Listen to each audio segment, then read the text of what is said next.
ام حسبتم ان تدخلوا الجنہ، کیا تم گمان کرتے ہو کہ جنت چلے جاؤ گے؟ ولما یاتکم مثل الذین خلو من قبلکم، اور ابھی تک نہیں آئی تمہارے پاس مثالیں ان لوگوں کی جو گزرے ہیں تم سے پہلے۔ ہم سے پہلے لوگوں کا کیا حال تھا؟ مستہم البأساء، ان کو چھوا تھا مالی تکلیف نے، والضراء، اور بیماریوں نے۔ بات سنو، استقامت کو دو چیزیں نقصان دیتی ہے، ایک مال کی کمی اور دوسرا صحت کی کمی۔ مال کی کمی سے بؤس پیدا ہوتا ہے، البؤس والبأس فی اللغہ الشدہ، اور بیماری اور تکلیفوں کی وجہ سے جسم میں بے ہمتی آ جاتی ہے۔ لا الہ الا اللہ۔ مال کا ہونا بھی ضروری ہے، حلال مال کا، کہ آدمی دین پر خرچ کر سکے، دینی کاموں کے لیے کوئی رکاوٹ نہ آئے، اور بہترین صحت، عافیت، خیر سگالی بھی ضروری ہے تاکہ آدمی میں کام کرنے کی توانائی اور ہمت موجود ہو۔ بس تنگی مال، ضر یا ضراء، المرض فی البدن، جسمانی تکلیف ہے۔ لا الہ الا اللہ۔ ان کو تکلیف تھی، مال نہیں تھا، صحتیں کمزور تھی، وزلزلوا، اور ہر طرف سے جھنجھوڑ دیے گئے، ہلا دیا گیا، اوڑا چولے شو، حتی یقول الرسول والذین آمنوا معہ، یہاں تک کہ کہہ اٹھے پیغمبر اور وہ جو ایمان لائے تھے ان کے ساتھ، متی نصر اللہ، کب ہوگی اللہ کی مدد؟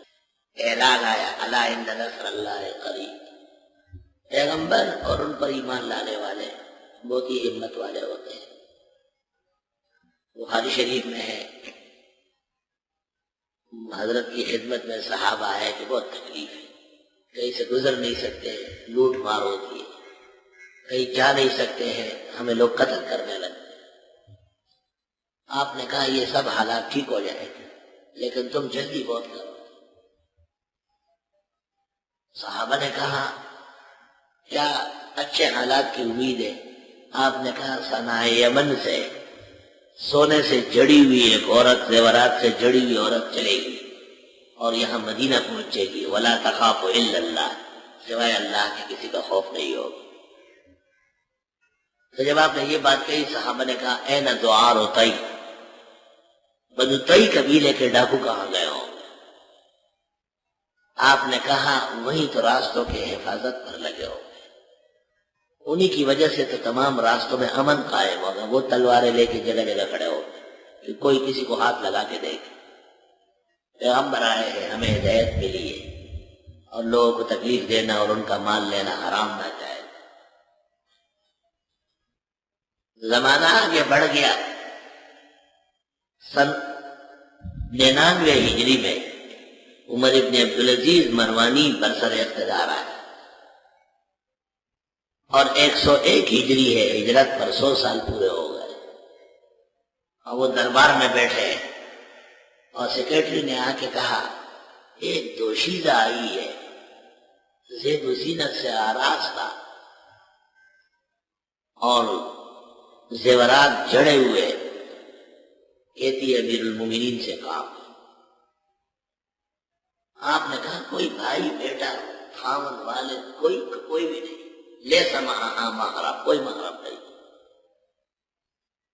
عمر ابن عبدالعزیز نے کہا تم بھی 2-3 آدمیوں کو ساتھ لے آؤ، ساتھ بیٹھ جاؤ، یہاں اس کو بٹھاؤ، تم ادھر بیٹھو، سامنے نہیں بٹھانا۔ باہر سے ایک خاتون آئی امیر المومنین سے استدعا کرنے کے لیے، وہ اندر آئی، بیٹھ گئی۔ حضرت نے اپنی طرف کچھ اور لوگوں کو بھی کھڑا کیا کیونکہ خاتون اجنبیہ کے ساتھ خلوت ناجائز ہے۔ اس سے پوچھا آپ کا کوئی رشتہ دار؟ کہ کوئی نہیں ہے۔ آپ کہاں سے آئی؟ کہا صنع یمن سے۔ اسی طرح راستے میں کسی نے کچھ کہا تو نہیں؟ کہنے لگی یہ خیال بھی نہیں آیا کہ کوئی کچھ کہہ سکتا ہے. عمر ابن عبدالعزیز ہزاروں قطار روئے.